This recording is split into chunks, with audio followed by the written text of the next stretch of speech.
Why? What reasons could you have for doing that? Reasons? None, really. I could do it, that's all. And it was fun. I guess that's my reason? Toru Adachi is a man of many faces. He's your goofy everyman who doesn't really stand out in any way, but seems like an overall well-intentioned guy. He's your local incompetent police officer, slacking off and spending the time he should be working, talking with random teenagers.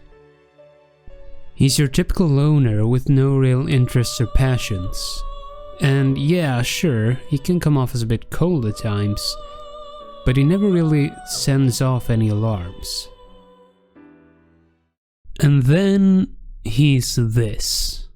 You caught my eye, but it turns out you're another worthless bitch. I think you need to see what it's like to fear for your life. It'll get your head straight. You were getting pretty cozy with that Namatame. Huh? So I'm not good enough for you. Well, I know how to deal with girls like you. Get on your knees and beg, and maybe I'll let you out. Yeah, like that'll happen. As if I'd walk into a death trap like that. So yeah, not exactly the nicest guy you've ever seen. But why then is he like this? Why does he commit these horrible acts with seemingly no care or remorse? Well, he says it's simply because it's fun. And while that's certainly part of it, I think there's a lot more going on beneath the surface. That's why I'd like to talk a bit more in depth about the actual philosophy behind his actions. Namely, the philosophy of nihilism. But first, what even is nihilism? Well, to put it simply, nihilism is a disbelief in any kind of objective meaning or value. So, for example, take the statement "life is precious." From a nihilist point of view, this statement wouldn't hold any water. Why? Because there's no central universal authority that can decide what is and isn't precious. The very concept of meaning is man-made, and thus entirely subjective. And while there are many branches of nihilism, and I'm certainly no philosopher, I think it's clear that Adachi's got a pretty strong nihilistic streak just from a few of his statements throughout Persona 4. Yeah? So what's your point? All I did was put people in here. It's the world that really kills them, isn't it? This world reflects people's thoughts. Which, oh dear, does that mean the real culprits are everyone on the outside? Including you? Let's be honest, there's nothing great about the real world, is there? It's just dull and annoying as hell. No one accepts that's the way things are. They're just stuck with it because they can't deny it either. Those who actually succeed in life, they just happen to be born with a magic ticket called talent. If you don't have it, you can either accept or deny that fact until you die. That's your only choice. Once you realize that, all you have left in life is despair. The ultimate game over.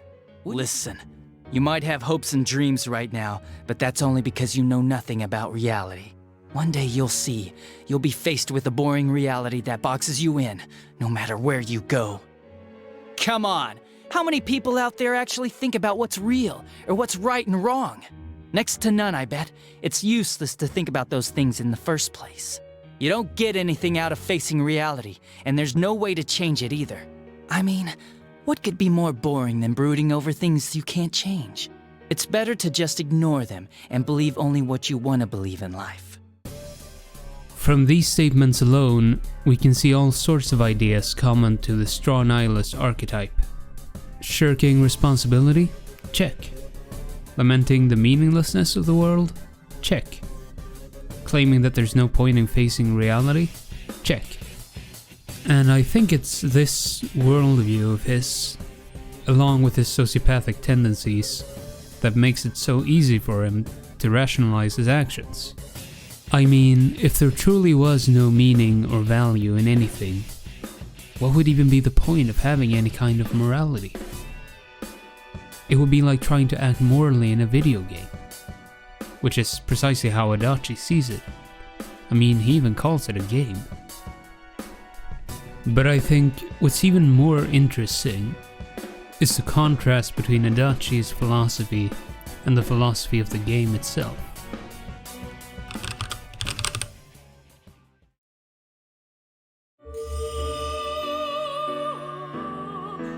Do you believe in fortune telling? Each reading is done with the same cards, yet the result is always different. Life itself follows the same principles, doesn't it? Persona 4 is a game about facing yourself, accepting yourself. And it's also about facing reality, finding the truth. The whole plot of the game revolves around finding the elusive killer, while simultaneously bearing witness to the hidden side of the people around you. It's about seeing the world for what it really is, and instead of despairing and throwing in the towel, making an effort to change it with your own hands, and with the help of others along the way. Because no man is an island, and Adachi's story is a cautionary tale of what can happen when you don't heed that warning. Adachi is what you get when you take nihilism to its absolute extreme. A hollow shell of a person with no values or passions, callously toying with people's lives as if it were all a game. But it didn't have to be that way. If Adachi had just reached out and tried to engage with others on a genuine, authentic level, his life would likely have looked very differently from how it ended up being. Of course, that's not to say that his situation is all his fault, but as you, the player, demonstrate through your actions, building connections and finding meaning isn't an impossible task.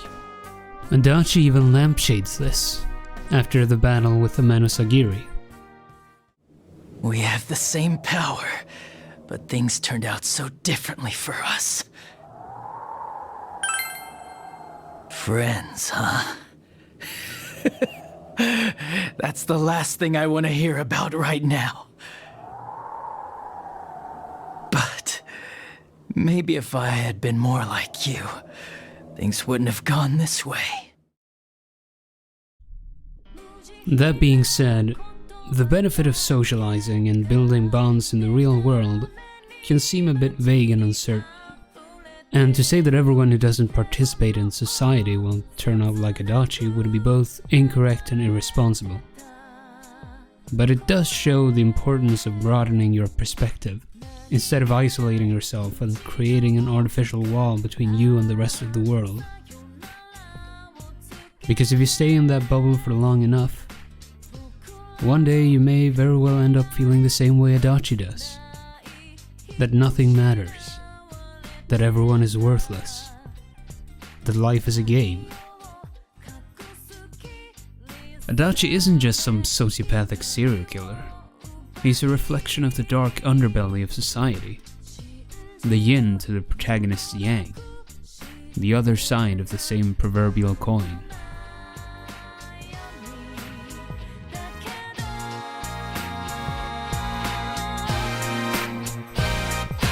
Thanks for watching.